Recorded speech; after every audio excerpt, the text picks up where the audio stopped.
আমরা আজকে বিতর্ক অনুষ্ঠানের দ্বিতীয় পর্ব শুরু করতে যাচ্ছি।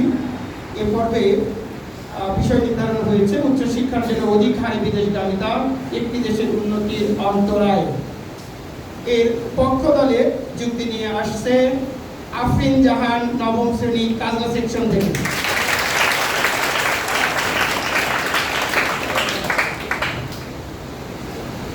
নাহি দেশ, নাহি কাল, নাহি কোনো সীমানা প্রাচীর, তবু দেশের মাটি বিনা সবই যেন আধার গভীর। নিজের ঘরে প্রদীপ নিভিয়ে পরের ঘরে জ্বালিয়ে আলো, এ কেমন উন্নয়ন যেখানে মেধার বিসর্জনই লাগে ভালো। ধন্যবাদ মাননীয় সভাপতি আজকের এই মহান মঞ্চে আমাদের বক্তব্য প্রদানের সুযোগ করে দেওয়ার জন্য। আমাদের আজকের বিতর্কের বিষয় নির্ধারিত হয়েছে উচ্চশিক্ষার জন্য অধিক হারে বিদেশগামিতা একটি দেশের উন্নতির অন্তরায়। বাস্তবতার প্রেক্ষাপটে দাঁড়িয়ে এবং অত্যন্ত যুক্তিসঙ্গত কারণে আমি এবং আমার দল এর পক্ষে অবস্থান করছি। মাননীয় সভাপতি, যে কোনো বিতর্কে সংজ্ঞা স্বচ্ছতা না থাকলে পুরো আলোচনা বিভ্রান্তির আবর্তে ডুবে যায়। তাই আমি প্রথমেই কয়েকটি মূল ধারণা সুস্পষ্ট সংজ্ঞায় নির্ধারণ করতে চাই। উচ্চশিক্ষা বলতে আমরা বোঝাচ্ছি এমবিএ, পিএইচডি, স্নাতক, স্নাতকোত্তর, যা একটি দেশের পেশাদার এবং বুদ্ধিবৃত্তিক মানব সম্পদের মূল ভিত্তি এবং জাতীয় উন্নয়নের মেরুদণ্ড। অধিক হারে বিদেশগামিতা হলো সেই বিপজ্জনক প্রবণতা যখন একটি দেশের মাঝে মেধাবী শিক্ষার্থীদের স্রোত এতটাই তীব্র হয় যে উচ্চশিক্ষার প্রতিষ্ঠান মেধাশূন্য হয়ে পড়ে এবং গবেষণা স্থবির হয়ে যায়। শিক্ষা সম্পন্ন করে সেই শিক্ষার্থীরা আর স্বদেশের মাটিতে প্রত্যাবর্তন করে না। অধিক হারে বিদেশগামিতার পর উন্নতির অন্তরায় অর্থ এই প্রবণতা একটি দেশের মানব সম্পদ উন্নয়ন, প্রযুক্তিগত অর্থনীতি, অর্থনৈতিক প্রবৃদ্ধি, জ্ঞানভিত্তিক সভ্যতা নির্মাণে দীর্ঘমেয়াদী এবং সুদূর প্রসারী বাধার প্রাচীর গড়ে তোলে। মাননীয় সভাপতি, আমার প্রতিপক্ষ বন্ধুরা হয়তো দাবি করবেন বিদেশ থেকে পড়াশোনা করা সর্বদাই ইতিবাচক। তা জাপান, দক্ষিণ কোরিয়া, সিঙ্গাপুর এরাও থেকে বিদেশ থেকে পড়েই উন্নত হয়েছে।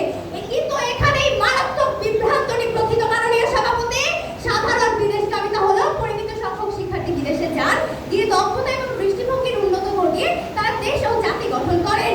এটি অবশ্যই প্রশংসনীয়, কিন্তু অধিক হারে বিদেশগামিতা হলো এর সম্পূর্ণ ভয়াবহ এবং বিপরীত দিক। এখানে হাজার হাজার মেধাবী শিক্ষার্থী প্রতি বছর দেশ ত্যাগ করেন এবং তাদের সিংহভাগ আর দেশে প্রত্যাবর্তন করেন না। মাননীয় সভাপতি, বিপক্ষের বন্ধুদের নিকট প্রশ্ন রেখে যেতে চাই, বিদেশ ফেরত শিক্ষার্থীরা যদি দেশই করতেন তাহলে বলুন বাংলাদেশের প্রযুক্তি কোম্পানির মধ্যে কতটি বিদেশ ফেরত উদ্যোক্তা প্রতিষ্ঠা করেছেন? আশা করছি নাম সহ যুক্তিসঙ্গত উত্তর দিয়ে যাবেন। মাননীয় সভাপতি, বাংলাদেশের প্রতি 10,000 মানুষের জন্য চিকিৎসক মাত্র 5 থেকে 6 জন, কিন্তু বিশ্ব স্বাস্থ্য সংস্থার মতবাদ অনুযায়ী এটি হওয়া উচিত কমপক্ষে 23 জন। এখানে তারা দলে দলে বিদেশে চলে যান, তাহলে গ্রামের সেই অসহায় রোগীর কাছে কে যাবে? উন্নয়নের সংখ্যা কি শুধুই শহরের গগনচুম্বী ভবন, নাকি প্রত্যন্ত অঞ্চলের মানুষটির চিকিৎসা সেবা? অঞ্চলের মানুষটির চিকিৎসা সেবার সাথে 30 থেকে 40 লক্ষ টাকা দিয়ে যখন রাষ্ট্র এমবিবিএস ডাক্তার তৈরি করছে এবং তারা যখন নিজ স্বার্থে বিদেশে চলে যাচ্ছে, তখন সেই বিনিয়োগের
যুক্তি উপস্থাপন করার জন্য। এ পর্যায়ে বিপক্ষ দলের দলনেতা জায়ান মুবাশশিরা সায়ান তার তীব্র যুক্তি নিয়ে আসছেন। সম্মানিত শিক্ষক মণ্ডলী, মাননীয় সভাপতি, সুপ্রিয় দর্শক এবং আমার প্রতিপক্ষ দলের বন্ধুরা, আসসালামু আলাইকুম, শুভ সকাল। মাননীয় মডারেটর, আজকের বিতর্কের বিষয় নির্ধারিত হয়েছে উচ্চশিক্ষার জন্য অধিকারী বিদেশগামিতা একটি দেশের উন্নতির অন্তরায়। যথাযথ শক্তি সহকারে আমি এবং আমার দল এই বিষয়টির বিপক্ষে অবস্থান করে আজ এই মঞ্চে প্রমাণ করে দিয়ে যাব যে উচ্চশিক্ষার জন্য অধিকারী বিদেশগামিতা একটি দেশের উন্নতির অন্তরায় নয়, বরং এটি বিশ্বজয়ের হাতিয়ার। যুক্তি শুনে আমার বিদ্রোহী কবি কাজী নজরুল ইসলামের সেই বিখ্যাত কবিতাটির কথা মনে পড়ে গেল, যেখানে তিনি বলেছিলেন, থাকবো না গো বদ্ধ করে, দেখবো এবার জগৎটাকে, কেমন করে ঘুরছে মানুষ যুগান্তরের ঘূর্ণিপাকে। মাননীয় মডারেটর, কবি কাজী নজরুল ইসলাম যেখানে বন্দি না থেকে পুরো বিশ্বকে দেখার আহ্বান জানিয়েছেন, সেখানে প্রতিপক্ষের দলেরা অনুন্নত শিক্ষা ব্যবস্থার খাঁচায় আমাদের তরুণদেরকে বন্দী করে রাখতে চান। আমার প্রতিপক্ষ দলের বক্তব্যটা হয়ে গেলে তারা নাকি উচ্চহারে বিদেশগামিতাকে পরোয়া করছে না। তারা বলতে চাচ্ছে অধিক হারে বিদেশগামিতা নাকি দেশের জন্য খারাপ। অধিক হারে বিদেশগামিতা মানে আপনারা কত শতাংশ বোঝাতে যাচ্ছেন? 90% নাকি 95%?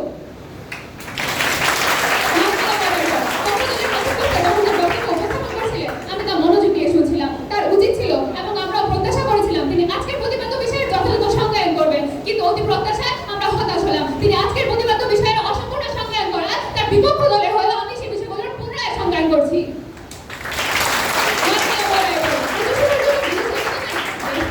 দেশকে অনুন্নত করে রাখা নয় এবং প্রকৃত অর্থ হলো বিশ্বমানের জ্ঞান, আধুনিক প্রযুক্তি এবং উন্নতি গবেষণা নিজেদের আয়ত্তে এনে দেশকে বৈশ্বিক মানদণ্ডে উন্নত করার একটি আন্তর্জাতিক প্রক্রিয়া। সকলের প্রতিষ্ঠাতা বলছেন দেশ নেই বলে দেশ আজ এত অনুন্নত। কি সুন্দর কৌতুক! নিজেদের ঘরের সিস্টেমরা ঘুষ, দুর্নীতি আর মামা চাচার জোরে বজিয়ে রেখে দিয়েছে আর দোষ দিচ্ছে প্রবাসী বিদেশ খেটে সফল হওয়া তরুণদের। মাননীয় মডারেটর, প্রতি বছর লাখ লাখ গ্রাজুয়েট স্টুডেন্ট চাকরিই পায় না। দেশ অনুন্নত বলে তরুণেরা বাইরে যাচ্ছে না মাননীয় মডারেটর, বরং আপনাদের ভোগ্য সিস্টেম এবং অযোগ্যতার অবমূল্যায়নের কারণে আমাদের দেশের শ্রেষ্ঠ মেধাগুলো বাইরে চলে যেতে বাধ্য হচ্ছে।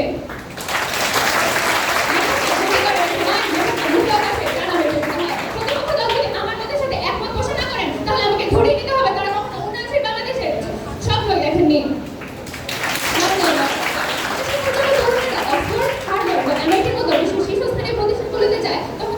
পাসপোর্ট নিয়ে যান না, ওরা বিশ্বমঞ্চে বাংলাদেশের লাল সবুজের রাজকীয় ব্র্যান্ডিং করতে চান।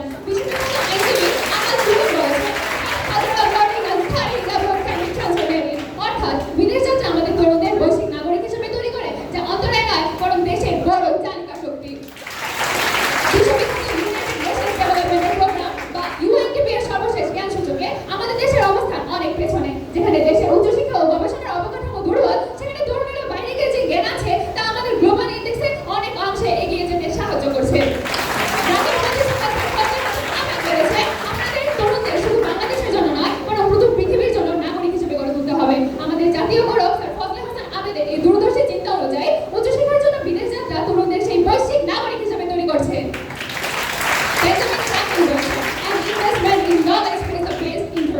অর্থাৎ জ্ঞানের পেছনে করা বিনিয়োগই ভবিষ্যতের সবচেয়ে সেরা লাভাংশ বা রিটার্ন দেয়। উচ্চশিক্ষার জন্য তরুণদের এই বিদেশ যাত্রা আসলে দেশের মেধার উপর সবচেয়ে বড় বৈশ্বিক বিনিয়োগ, যা ভবিষ্যতে কোটি গুণ বেশি ফেরত দেবে।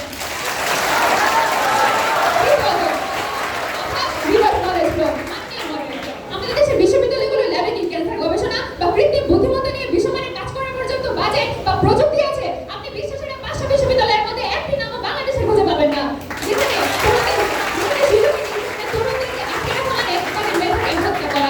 তাদের কাছে আমাদের প্রশ্ন রয়ে গেল, কোন আলাদিনের চেয়ার থেকে আপনারা এই কাঠুরে চুক্তি দাঁড় করিয়ে গেলেন? আপনাদের দাবির পেছনে কি কোনো সুনির্দিষ্ট প্রমাণ আছে, নাকি পুরো দলটাই আজ মঞ্চে দাঁড়িয়ে এক রূপকথার গল্প শোনাচ্ছে? আজ যদি আপনার দলের কোনো বক্তা অসুস্থ হয়ে যান, তাহলে আপনি কি দেশের ভাঙালিপের আনকোর ডাক্তারের কাছে যাবেন, নাকি বিদেশি ডিগ্রি নিয়ে এসে ওর কাছে দৌড়াবেন? নিজেদের বেলায় বিদেশি ডিগ্রি ধরে বিশেষজ্ঞ খুঁজবেন, আর সেই মেধা যখন তরুণেরা বাইরে গিয়ে আনতে যাবে, তখন উন্নতির অন্তরায় বলবে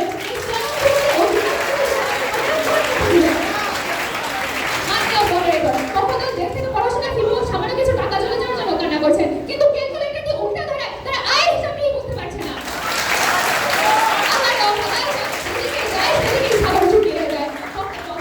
বক্তারা বড়ভাবে বলেছেন বিদেশে গিয়ে তরুণেরা নাকি চাকর হচ্ছে,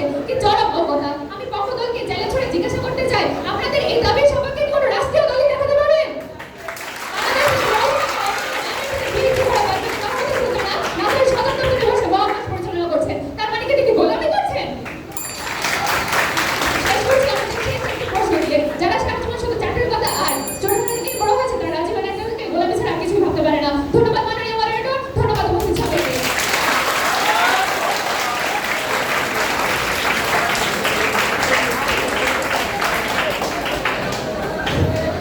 ধন্যবাদ জয়া মোবাশিরা সাহেবকে। এ পর্যায়ে পক্ষ দলের দ্বিতীয় বক্তা তৌসিফ হাবিব তার যুক্তি উপস্থাপন করবেন।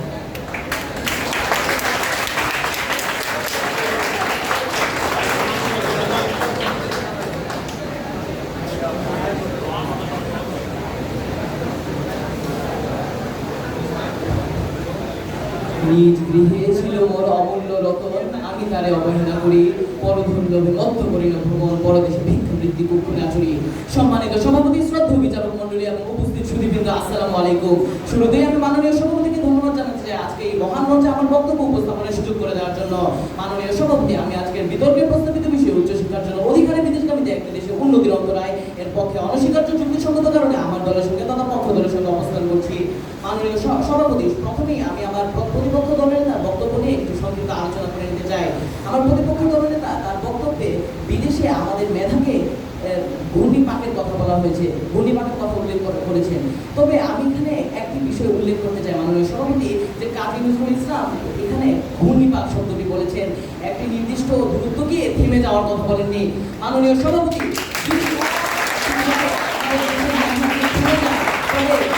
আমাদের না হচ্ছে বরং সেটি যদি ঘূর্ণন করে ফেরত আসে, তবে মাননীয় সভাপতি তাহলে তো এই পক্ষ দলের চুক্তি হয়ে গেল। মাননীয় সভাপতি, আমরা কোনোভাবে অস্বীকার করছি না যে আমাদের দেশে অনেকগুলো সমস্যা এবং অনেকগুলো সংকট আছে, বরং এগুলো তো কোনোভাবেই অস্বীকার করার মতো নয়। তবে মাননীয় সভাপতি, আমার প্রতিপক্ষ দল চাচ্ছে যে আমরা একটি সমস্যাকে 100টি ধাপে সমাধান করি, তবে আপক্ষ দল চাচ্ছে যে আমরা 100টি সমস্যাকে একটি ধাপে সমাধান করি। আমার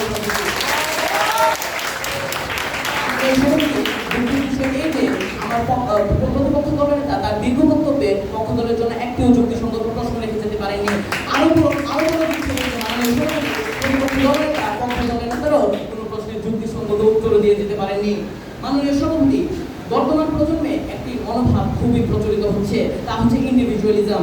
তবে আজ এই ইন্ডিভিজুয়ালিজমের ত্রুটিপূর্ণ ব্যাখ্যার জন্য বর্তমান প্রজন্ম, উদাহরণস্বরূপ আমার বিজ্ঞ প্রতিপক্ষ দল মনে করছে যে জাতীয় ঐক্য ভিত্তিহীন। তবে মাননীয় সভাপতি, আমি এখানে একটি বিষয় সুস্পষ্ট করতে চাই, একটি দেশের সকল নাগরিক যদি শুধু ব্যক্তিগত স্বার্থ এবং মুনাফাকেই চূড়ান্ত বিবেচনা করত, তবে আজ কোনো দেশে উন্নয়নশীল থেকে উন্নত হতে পারত না। মাননীয় সভাপতি, যদি অধিক বেতনের জনগণের চূড়ান্ত লক্ষ্য হতো, তাহলে আজ কোনো দেশীয় উন্নয়ন বিপ্লবী সম্ভব হতো না। হয়তো আমার প্রতিপক্ষ দলের খেয়াল নেই মাননীয় সভাপতি, কিন্তু সাধারণত উন্নতির কারণে বেতন বৃদ্ধি হয়ে থাকে, বেতন বৃদ্ধির কারণে উন্নতি হয়ে থাকে না। মাননীয় সভাপতি, প্রেসিডেন্ট জন এফ কেনেডি একটি কথা বলতে চাই, ask not what your country can do for you, ask what you can do for your country। মাননীয় সভাপতি, এই বাণীগুলো এই বাণীকে এসেছে যা বর্তমানে একটি উন্নত এবং ক্রমশ উন্নয়নশীল দেশ। বস্তুত মাননীয় সভাপতি, আমার প্রতিপক্ষ দল আমেরিকায় উচ্চশিক্ষা গ্রহণের জন্য গমনে প্রস্তুত হলেও আমেরিকা হতে শিক্ষামূলক উপদেশ গ্রহণে প্রস্তুত নয়। মাননীয় সভাপতি, আমি এখানে একটি বিষয় সুস্পষ্ট করতে চাই যে আমার প্রতিপক্ষ দল যদি এখানে রেমিটেন্সের বিষয়টি তুলে ধরে, তবে এই প্রসঙ্গে একটি বিষয় সুস্পষ্ট করা অনস্বীকার্য, সেটি হচ্ছে যে অর্থনৈতিক লাভ বা মুনাফায় জাতীয় উন্নতি নয়। বর্তমান বিশ্বের নাইজেরিয়া, ইকুয়েটরিয়াল গিনি এবং ইরাকের মতো দেশগুলোর জিডিপি বাংলাদেশের চেয়েও বেশি, কিন্তু তাদের সাক্ষরতার হার এবং এইচডিআই তথা হিউম্যান ডেভেলপমেন্ট ইন্ডেক্স বাংলাদেশের চেয়েও কম। একটি বিষয়ের উপর আমার প্রতিপক্ষ দল সম্পূর্ণ অন্ধবিশ্বাস কাজ করছে।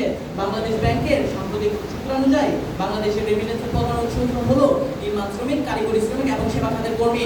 এ সকল প্রবাসীরা মাথার ঘাম পায়ে ফেলে পরিবার এবং দেশের জন্য তাদের আয়ের অধিকাংশ অংশই রেমিটেন্স হিসেবে বাংলাদেশে পাঠান। যখন রাষ্ট্রীয় বিনিয়োগে প্রতিষ্ঠিত একজন উচ্চ শিক্ষিত প্রবাসী পেশাদার তার আয়ের অধিকাংশ অংশ সেই দেশের অর্থনীতিতেই ব্যয় করে ফেলে।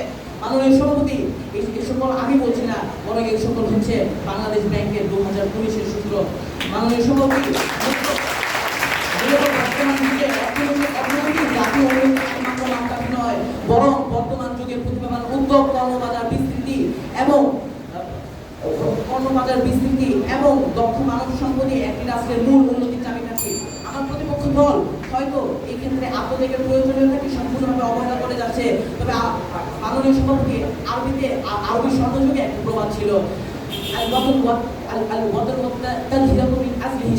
এর অর্থ হচ্ছে স্বদেশ অমূল্য এবং এর জন্য আত্মত্যাগ একটি সম্মানের বিষয়।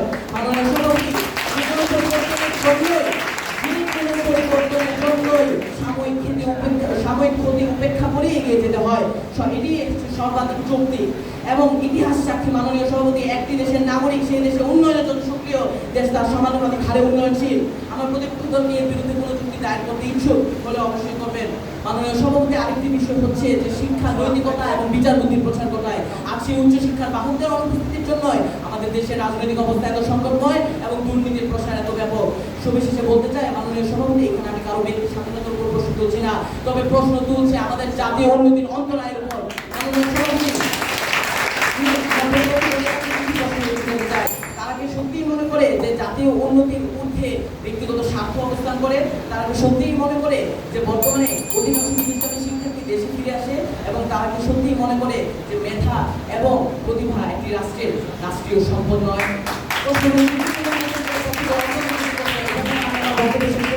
ধন্যবাদ মাননীয় সভাপতি, ধন্যবাদ শ্রদ্ধেয় বিচারক মণ্ডলী এবং ধন্যবাদ সবাইকে।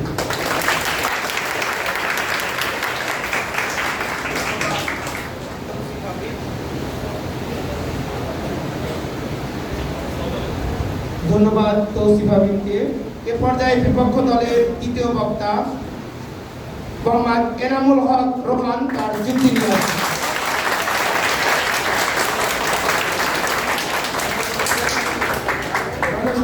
শুরুতে আমি ধন্যবাদ বলতে চাই আজ এই মহান মঞ্চে আমাকে বক্তব্য উপস্থাপনের সুযোগ দেওয়ার জন্য। পক্ষের বক্তা বললেন উচ্চশিক্ষার জন্য বিদেশগামীদের বিদেশের নীতির অন্তরায়। আমি একটা হাসি রেখে বলতে চাই, তাহলে তো বিশ্বের উন্নত দেশগুলো আজ ধ্বংস হয়ে যাওয়ার কথা, কারণ আমরা 20% মানুষ সিইও ভারতীয়, কারণ তারা কেন আজ বিশ্বের শীর্ষ অর্থনীতি? কারণ তারা মেধাকে কাজে লাগায়, ট্রেনে করে না। পক্ষের বক্তা বললেন ট্রেন ট্রেন, অথচ তিনি নিজে হয়তো কোনো সরকারি চাকরি বসে আছে, ভাবছেন দেশকে সার্ভিস দিয়ে যাচ্ছেন। ভালো কথা হলে প্রশ্ন, কে এনেছে করোনার টিকা ফর্মুলা? বিদেশে পড়া বাঙালি বিজ্ঞানী। কে ডিজিটাল ব্যাংকিং তৈরি করেছে? বিদেশ ফেরত আইসিডি পেশাজীবী। আপনি তো চামচ দিয়ে সাগর পান করতে চান, বিদেশগামীদের কান্নাকাটি করেন, অথচ দেশে ফেরার পথ তৈরি করেন না।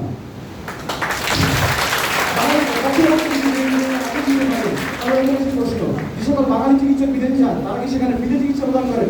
না, তারা গবেষণা করেন, নতুন ওষুধ তৈরি করেন। তাই জনস্বাস্থ্য তো কমে না, বরং বিশ্বমানের স্বাস্থ্যসেবার সঙ্গে তারা যুক্ত হন। এই সংকীর্ণ মানসিকতা ম্যানেজার ভাঙতে হবে। স্যার, বাংলাদেশে প্রতি বছর মেডিকেলে আসা আছে 10,000, প্রায় মাত্র 200 থেকে 300 মেডিকেল শিক্ষার্থী বিদেশে যায়। প্রকৌশলে বিদেশগামী শিক্ষার্থীর হার হলো 5% কম। বিএমএডি ডাটা 2023। সমস্যা হচ্ছে মেধা বলেন না, সমস্যা হচ্ছে অদক্ষ জনশক্তি। বিশ্ব ব্যাংকের মধ্যে বাংলাদেশে 45% উচ্চশিক্ষিত বেকার থাকে, কেননা শিক্ষার মানের সঙ্গে চাকরি চাহিদার মিল নেই। আর বিদেশ যাওয়া শিক্ষা অদক্ষতাকে রাখতে পারে না। ডক্টর এপিজে আব্দুল কালাম তাও তিনি বলেছিলেন, মেধার পলায়ন নয়, মেধার বিনিয়োগ করুন। যারা বিদেশে যায় তারা দেশের জন্য জানালা খুলে দেয়। পক্ষের বক্তা এখন স্বদেশ প্রেম টেনে আনলেন। পক্ষের বক্তা স্বদেশ প্রেম টেনে আনলেন। আচ্ছা বলুন তো, স্বদেশ প্রেম মানে কি? সীমানার ভিতরে বন্দী থাকা? আপনি যে দেশপ্রেমের কথা বলেছেন, সেটা কি অন্তর্দেশ প্রেম নাকি বোবা দেশ প্রেম? দেশের টাকা আর দিতে যাবে না, এই স্লোগানকে দেশ চলে না মিয়া ভাই। আর দেশের টাকায় পড়াশোনা বলে মিথ বানিয়েছেন তারা। জানে না দেশের টাকা দিয়ে কারা আসলে পড়াশোনা করে। সরকারি বিশ্ববিদ্যালয়ে পড়ুয়া 15 থেকে 20% শিক্ষার্থী, বাকি 80% টাকা দেয় তাদের বাবা মা, খালা চাচা, ব্যাংক লোক, যারা স্বপ্ন দেখে সন্তান একদিন বড় হবে। আপনি কি সেই স্বপ্নের ঘরে ঝুড়ি মারতে চাচ্ছেন? স্বদেশ প্রেমে যুক্তি অনুযায়ী দেশের মাটিতে পড়বে, দেশের বাইরে যাবে না, তাহলে বিজ্ঞানী হবে কিভাবে? বাংলাদেশে কি কণা পদার্থবিদ্যার ল্যাব আছে নাকি জিন ইঞ্জিনিয়ারিং ল্যাব আছে? তাহলে স্বপ্ন দেখানো কি আপনার? স্বপ্ন দেখানো কি হবে আপনি? থাকো বাবা, থাকো, দেশেই থাকো, পুরোনো যন্ত্রপাতি নিয়ে গবেষণা করো। এটা দেশের জন্য দেশপ্রেম না, এটা সন্তানের ভবিষ্যৎ নষ্ট করার অপরাধ।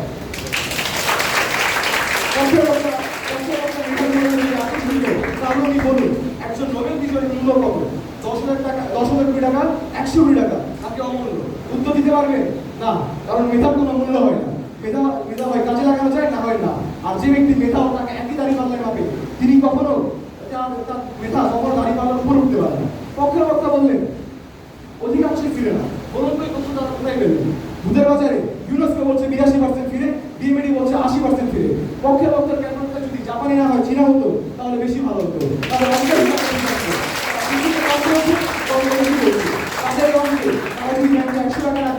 তাদের সুদ আসবে -300। বক্তব্য দেওয়ার আগে প্লিজ হিসাবটা একটু শিখে আসেন। ইউনেস্কো 2023 অনুযায়ী স্থায়ী হওয়ার হার 18%, আর ফেরার হার 82%। বিবিএস 2024 অনুযায়ী স্থায়ী হওয়ার হার 17%, ফেরার হার হলো 83%। বিশ্ব ব্যাংক 2022 অনুযায়ী স্থায়ী হওয়ার হার 22%, আর ফেরার হার 18%। প্রতিপক্ষের বক্তা যুক্তি শুনলে ইচ্ছা করে বলি, চাচা আপনি তো টিউবওয়েল মিটে বসে আছেন, আর অন্যরা ইরিগেশন সিস্টেম তৈরি করবে, তা আপনার দৃষ্টিটা অন্ধকার।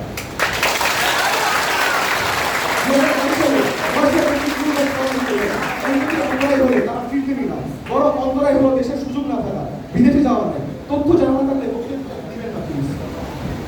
আমি শেষ করে কথা বলে বলি, ভয় পাবেন না, পরিসংখ্যান দেখুন, তথ্য দেখুন, আর তথ্য জানা থাকলে প্লিজ ইন্টারনেটটা ঘেটে আসুন। দেখে যাচ্ছি, যদি তারা প্রশ্নের উত্তর দিতে পারে তাহলে বুঝবেন তাদের যুক্তি কতটা দুর্বল, আর যদি উত্তর দিতে না পারে তাহলে বুঝবেন তাদের অবস্থা নির্ভুল। আমি কোনো আন্তর্জাতিক স্বীকৃত জরিপ বা রিপোর্টের রেফারেন্স দিই। ইউনেস্কো, বিশ্ব ব্যাংক নাকি আমার মামার ছেলের বন্ধু সোর্স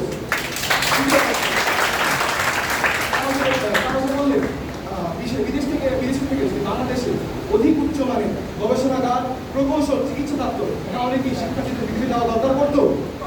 আপনি বলেন, আপনি এসে সুযোগ সুবিধা দিতে পারবেন নাকি শুধু বলবেন থামো, এসেই থেকে যাওয়া। ধন্যবাদ।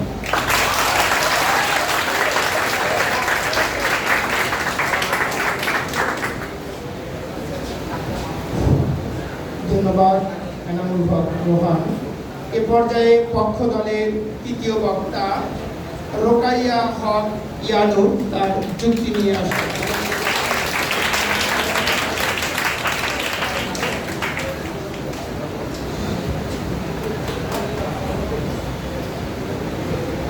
অনেক কথাই যাও বলে যা বলার নাই, তাই তোমার কথা বোঝার আশায় দিলাম চলাচলি। এভাবে আক্ষেপ প্রকাশ করেছিলেন কবিগুরু রবীন্দ্রনাথ ঠাকুর। প্রিয় প্রতিপক্ষ কবিগুরু হতাশ হলেও আমি কিন্তু মোটেও হতাশ নই, কারণ আমার দলের প্রথম ও দ্বিতীয় বক্তা অতি শক্তিশালী প্রস্তাবনা রেখে প্রমাণ করে গেছেন যে উচ্চশিক্ষার জন্য অধিকারী বিদেশগামীরা এক দেশের উন্নতির অন্তরায়। বিতর্ক চলছে এবং আজকের বিতর্কের বিষয় নির্ধারিত হয়েছে উচ্চশিক্ষার জন্য অধিকারী বিদেশগামীরা একটি দেশের উন্নতির অন্তরায়। অত্যন্ত যুক্তিসঙ্গত কারণে বিষয়টির পক্ষে আমার সুদৃঢ় অবস্থান। আমার প্রতিপক্ষ বন্ধু বলে গেলেন সিঙ্গাপুর, দক্ষিণ কোরিয়ার মতো দেশ উচ্চশিক্ষার জন্য শিক্ষার্থী বিদেশ বেড়ে উন্নত হয়েছে, কিন্তু তিনি হয়তো জানেন না Singapore service obligation bond thousand change প্রোগ্রামের মতো প্রক্রিয়া চালু করে তাদের দেশের অধিকাংশ বিদেশ যাওয়া শিক্ষার্থীদের ফিরিয়ে এনেছে। তিনি যুক্তির পর যুক্তি সাজিয়ে আগে অট্টালিকা নির্মাণের বৃথা চেষ্টা করে গেলেন। আমি উপযুক্ত যুক্তি প্রমাণের সাহায্যে তা প্রমাণ করে যাব। বিদ্রোহ বলেছিলেন শাক ইনফিনকো ইনসিকিদন কোকা, যার বাংলা অর্থ প্রতিটি শিশু, যার বাংলা অর্থ আজকের প্রতিটি শিশু একটি জাতির অর্জিত মানুষ। সেই অর্জিত মানুষ যদি বিদেশে চলে যায় তাহলে দেশের উন্নয়নের ভিত্তি গড়বে যে বাংলাদেশে অনেক শিক্ষার্থী হার্ভার্ড, এমআইটি, অক্সফোর্ডের মতো বিশ্ববিদ্যালয়ে গবেষণা করার সুযোগ পাচ্ছে, কিন্তু মাননীয় সভাপতি সুযোগে উন্নয়ন নয়, উন্নয়ন হলো তার প্রভাব, তার অধিকাংশ দেশে ফিরে আসে না। এটা হচ্ছে ইউনেস্কোর তথ্য মতে। তারা বাংলাদেশের উন্নয়নে সুফল বয়ে আনতে পারছে না। আমার প্রতিপক্ষ বলে গেলেন আমরা দেশপ্রেমের দোহাই দিচ্ছি, আমরা দেশপ্রেমের দোহাই দিচ্ছি না, আমরা অর্থনৈতিক উন্নয়ন ও মানব সম্পদের কথা বলছি। ইউনেস্কো, ইউএনডিপি এবং ওয়ার্ল্ড ব্যাংকের মতো সংস্থার মধ্যে একটি দেশের উন্নয়নের সূচক হলো এর মানব সম্পদ। তাই উচ্চশিক্ষার অধিকারী বিদেশগামীকে আবেগ বলা আবেগ নয়, বরং এটি অর্থনৈতিক উন্নয়নগত বাস্তবতা। মাননীয় সভাপতি, আমরা যদি জুলাই গণঅভ্যুত্থানের দিকে তাকাই তাহলে দেখতে পাবো একটি দেশের পরিবর্তনের নেতৃত্ব আসে তরুণ শিক্ষিত থেকে, আর এই তরুণ শিক্ষিত প্রজন্ম যখন বিদেশগামী হয় তখন দেশ হারায় তার দক্ষ প্রশাসন, নীতি নির্ধারক, সংস্কারক। মাননীয় সভাপতি ডক্টর ইউনূস যখন বাংলাদেশে বসে ক্ষুদ্র ঋণের বিপ্লব ঘটান, অথবা তার ফজলে হাসান আবেদ যখন ব্র্যাকের মতো প্রতিষ্ঠা করে শিক্ষা ও স্বাস্থ্যগত পরিবর্তন, তখন সেটা হয় বাংলাদেশ অর্জন। কিন্তু আমার দেশের মেধাবী শিক্ষার্থীরা যখন গুগল, মাইক্রোসফট এবং অ্যাপলের মতো প্রতিষ্ঠানে কাজ করে উদ্ভাবন গবেষণা করে, তখন সেটা যুক্তরাষ্ট্র অন্য দেশে ইনোভেশন বিভাগের জন্য নেতৃত্ব হয়। মাননীয় সভাপতি উন্নতি অর্থের উপর নির্ভর করে না, নির্ভর করে জনশক্তির উপর। আর একটি দক্ষ প্রযুক্তিবিদ, দক্ষ প্রকৌশল তৈরি করতে একটি দেশের 20 থেকে 25 বছর সময় ও বিপুলহারী সামাজিক বিনিয়োগ লাগে। আর সেই ব্যক্তি যখন বিদেশে চলে যায় তখন দেশ শুধু তার একজন ব্যক্তি না হারায় তার শিক্ষা, দক্ষতা, অবদান ও ভবিষ্যতের সম্ভাব্য অবদানকেও।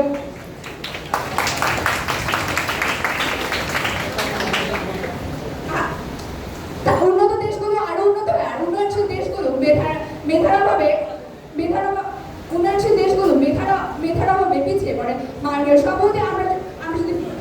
দেশের মূল চালিকা শক্তি হলো ইনোভেশন বা উদ্ভাবন, আর্টিফিশিয়াল টেকনোলজি, বায়োটেকনোলজি এবং এবং রিনিউয়েবল এনার্জির মতো থাকে যে দেশ যত বেশি গবেষণা করবে সে দেশ তত উন্নত করবে। কিন্তু এই গবেষণা করবে কে? এর জন্য প্রয়োজন দক্ষ মেধাবী শিক্ষার্থী। আর সকল মেধাবী শিক্ষার্থী যখন বিদেশে চলে যায় তখন দেশে নতুন কর্মসংস্থান, নতুন প্রযুক্তি এবং নতুন নতুন কোম্পানি সৃষ্টি হওয়া অসম্ভব। মানব সম্পত্তি এই বলে আমি বক্তব্য শেষ করছি।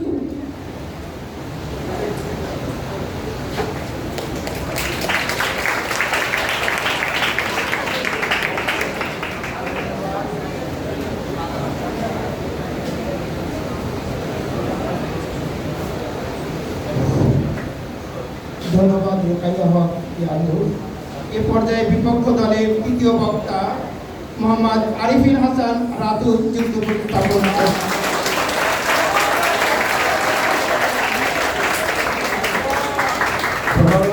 সভাপতিকে আমার এই মহান মঞ্চে বক্তব্য প্রদানের সুযোগ করে দেওয়ার জন্য প্রথমে প্রতিপক্ষ দলের তৃতীয় বক্তাকে বলতে চাই, আপনি বললেন যে সিঙ্গাপুর নাকি 1000 প্ল্যান নিয়ে এসেছে, কিন্তু আমি আপনাকে বলতে চাই 1000 প্ল্যান নিয়ে এসেছিল চীন, সিঙ্গাপুর না। তাই আগে তথ্য জেনে আসেন, তারপর কথা বলবেন।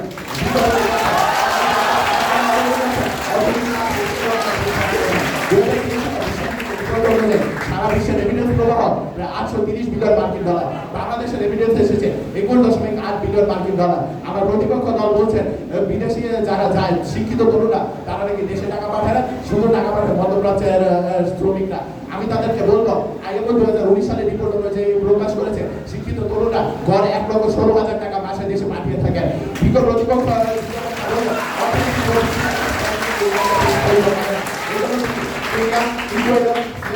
নাইজেরিয়ার মতো দেশকে উদাহরণ হিসেবে টানলেন। আমি আপনাকে বলতে চাই 1980 সালে সিঙ্গাপুরও কিন্তু হতদরিদ্র দেশ ছিল। 1960 সালে চীনের একজন কৃষক বছরে প্রায় $40 মতো আয় করতে হতো। আর তারা বিশ্বাস কেন? তারা তাদের মেধাকে কাজে লাগিয়েছে, তাদের মেধাকে বিদেশে পাঠিয়েছে, তারা সেখান থেকে দক্ষ প্রশিক্ষণ অর্জন করে দেশে ফিরে এসে দেশের কাজে অবদান রেখেছে। বিজ্ঞ প্রতিপক্ষ আপনি বলছেন মেধাবীরা যেন দেশে থেকে যায়, দেশের উন্নয়নে কাজে লাগায়। আপনার এই আবেগের কথা দ্বারা দুনিয়া চলে না, দুনিয়া চলে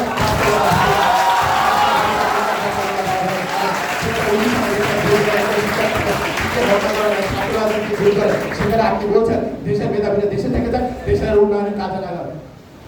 বিজ্ঞ প্রতিপক্ষ আপনি হয়তো জানেন না বাংলাদেশের গবেষকরা বিশ্বের মাথা উঁচু করে বাংলাদেশকে উপস্থাপন করেছে। নেচার ইন্ডেক্সে 2023 সালের প্রতিবেদন অনুযায়ী বাংলাদেশের আন্তর্জাতিক পরিষেবা বাংলাদেশের অবদান 42%, যার অধিকাংশ উচ্চশিক্ষিত প্রবাসী তরুণরা। বাংলাদেশের প্রতিপক্ষরা প্রথম বক্তা প্রশ্ন করেন যদি বিদেশগামীটা অন্তরায় না হয় তাহলে কতজন প্রযুক্তি প্রতিষ্ঠান রয়েছে বাংলাদেশে যা বিদেশিরা প্রতিষ্ঠা হয়েছে। আমি আপনাকে উত্তর দিতে চাই বিকাশ শিক্ষার মতো বড় বড় প্রতিষ্ঠান রয়েছে বিদেশগামী বাংলাদেশিদের হাত ধরে। তাই আপনি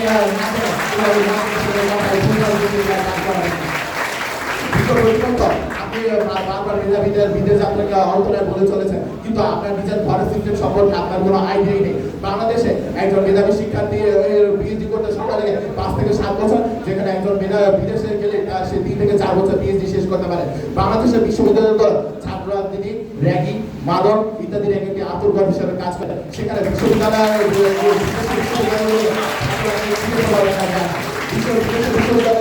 গবেষণা এবং শিক্ষাকে বেশি প্রাধান্য দেওয়া হয়, ছাত্র রাজনীতি এবং উপাচার্যের তোষামোদের তুলনায়। কিন্তু বাংলাদেশের বিশ্ববিদ্যালয়গুলো গবেষণা এবং শিক্ষার তুলনায় উপাচার্যের তোষামোদে বেশি গুরুত্বপূর্ণ হয়ে দাঁড়ায়।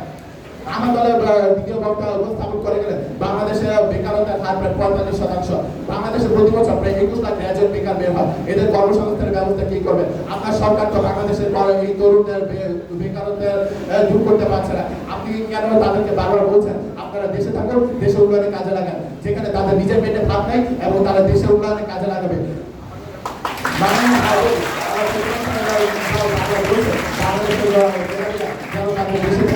দেশের উন্নয়নে তারা কাজে লাগায়, কিন্তু তারা ভুলে যায় যখন একজন মেধাবী তরুণ বিদেশে যায় তখন সে বাংলাদেশের অর্থনীতিতে ভূমিকা রেখে থাকে। বর্তমানে বাংলাদেশের প্রায় 5 উচ্চ শিক্ষিত তরুণ লন্ডন, নিউ ইয়র্ক, ওয়াশিংটন, স্টকহোমের মতো বড় বড় শহরগুলোতে বসবাস করছে। তারা সেখানে একটি বিশাল নেটওয়ার্ক তৈরি করেছে। এই বিশাল নেটওয়ার্ক 2021 অর্থ বছরে বাংলাদেশের অর্থনীতিতে $25 বিলিয়ন বিনিয়োগ করেছে। এই $25 বিলিয়ন ব্যবহার করে বাংলাদেশের প্রায় 400টি স্টার্টআপ গড়ে উঠেছে। সূত্র বাংলাদেশ স্টার্টআপ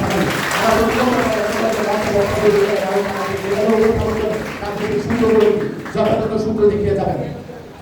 বিজ্ঞ প্রতিপক্ষ, আপনি এতক্ষণ যে মঞ্চে যে বক্তব্যগুলো দিয়ে গেলেন তা আসলে আমার মনে হয় আপনারা বাস্তবতার তুলনায় গল্প জগতে বেশি বসবাস করেন। আপনাদের কথা আরো করতে পারছে না, সেখানে তরুণরা নিজের মেধার মূল্য যথাযথ পেয়ে গেলে বিদেশি পাড়ি জমাবে। প্রতিপক্ষ দলের দ্বিতীয় বক্তা জিজ্ঞেস করলেন বাংলাদেশের মেধা এবং মেধা সম্পদ দেশের জন্য গুরুত্বপূর্ণ কিনা। আমি বলবো অবশ্যই গুরুত্বপূর্ণ। মেধাবীরা দেশকে এগিয়ে নিয়ে যায়, সামনের দিকে বিশ্বের দরবারে উপস্থাপন করে। কিন্তু বাংলাদেশ সরকার আজ পর্যন্ত তার বিদেশি প্রবাসীদের যারা বিদেশে গিয়ে পড়াশোনা করে সেখানে বসবাস করেছে তাদের ফিরিয়ে আনতে কি পদক্ষেপ গ্রহণ করেছে এবং কি কোনো পদক্ষেপ আপনি দেখাতে পারবেন যেখানে বাংলাদেশ সরকার তাদের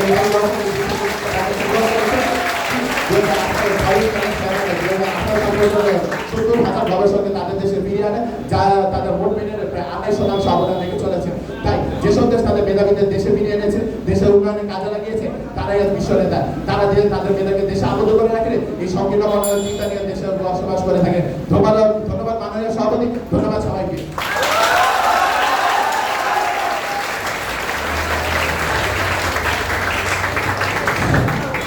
ধন্যবাদ আরিফিন হাসান রাতুল।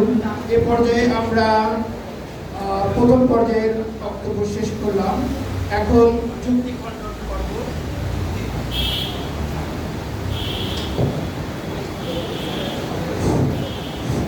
এখন যুক্তি খণ্ডন পর্বে পক্ষ দলের দলনেতা তার যুক্তি খণ্ডন করবেন আফরিন জাহান।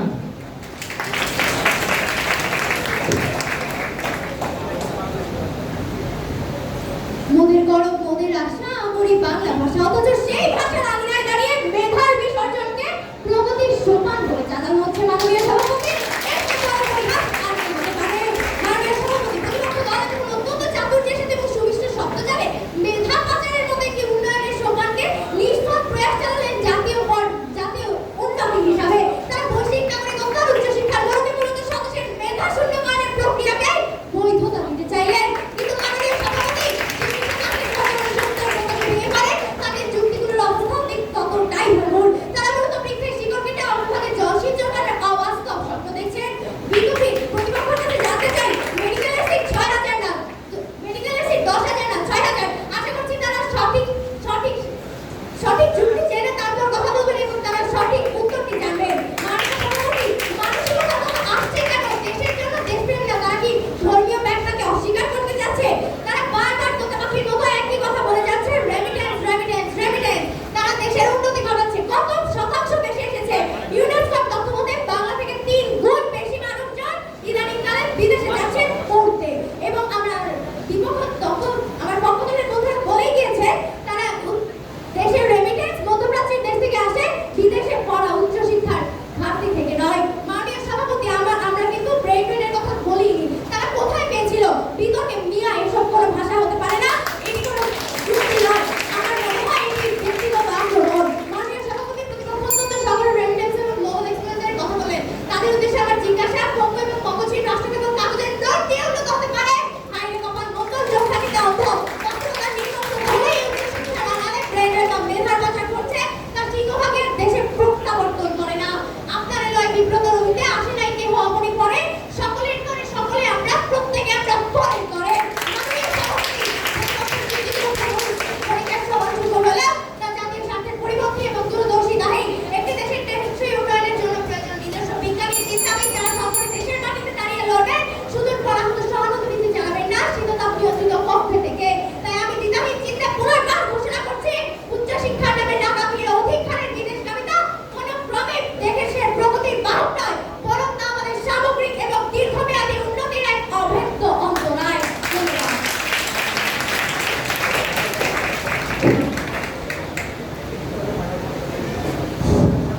ধন্যবাদ। পক্ষ দলের দলনেতা আফরিন জাহান তার যুক্তি খণ্ডন করবেন।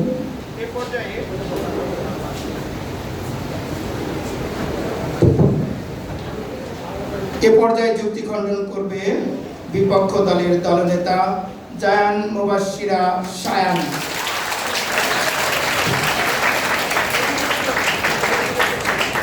মাননীয় মডারেটর, আপনাকে ধন্যবাদ। শুরুতে আমি পক্ষ দলের 3 জন বক্তাকে আন্তরিক অভিনন্দন জানাই, কারণ আপনারা ইতিমধ্যে প্রমাণ করে দিয়েছেন যে সুন্দর সুন্দর কথা বলে বিতর্কের মঞ্চে শ্রুতি মধুর্য করা বা বৃদ্ধি করা যায়, কিন্তু নিজেদের যুক্তিহীন যুক্তির যোগ্য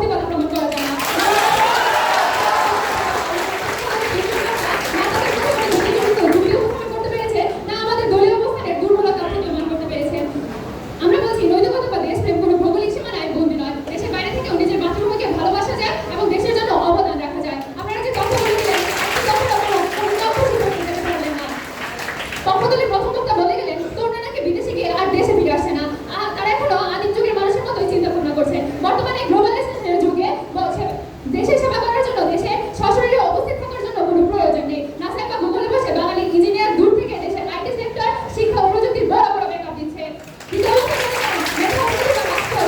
তারা ভুলে আমাদের যুক্তিকে সমর্থন করবেন। তারা হয়তো ভুলে গিয়েছে নোবেল বিজয়ী ইউনুস বিদেশ থেকে উচ্চশিক্ষা গ্রহণ করে গ্রামীণ মানুষদের সুবিধার জন্য গ্রামীণ ব্যাংক তৈরি করেছেন। তাছাড়া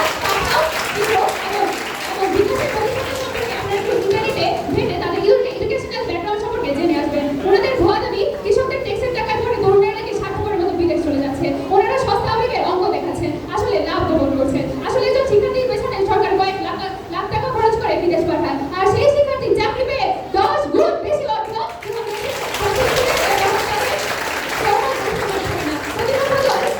বিদেশে রকেট উড়লে বা নোবেল পেলে এদেশের মানুষের লাভ কি? ওনাদের এই যুক্তি আধুনিক বিজ্ঞান সম্পর্কে ওনাদের জনক অজ্ঞতা প্রকাশ করে। স্যাটেলাইটের ডাটা ব্যবহার করে আবহাওয়ার পূর্বাভাস দেখে আজ এই দেশের কৃষক বন্যার হাত থেকে আগাম ফসল বাঁচায়। ইঞ্জিনিয়ারিং এর আবিষ্কার ধারায় আজ ইঞ্জিনিয়ারিং ধার চাষ করে কোটি মানুষের পেট ভরে। এই আধুনিক প্রযুক্তি যদি তরুণরা বিদেশ থেকে শিখে না আসতো তবে দেশের কোনো উন্নয়নই হতো না।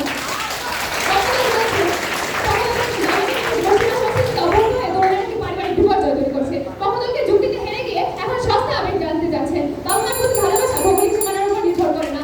আজ এই মজুরটা হয়ে প্রতিপক্ষের বলে দিতে চাই, বিভক্তজনিতে আজ মজুর আছে। প্রতিপক্ষের ঠুনকো ও ভাবাচুটি ডাস্টবিনে নিক্ষেপ করে বিপক্ষের জয় আজ এই মঞ্চে ধরেছি।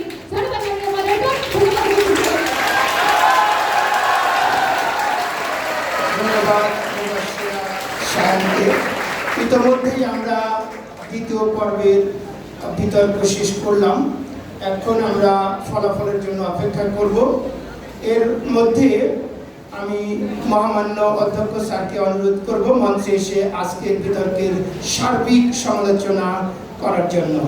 ধন্যবাদ সবাইকে।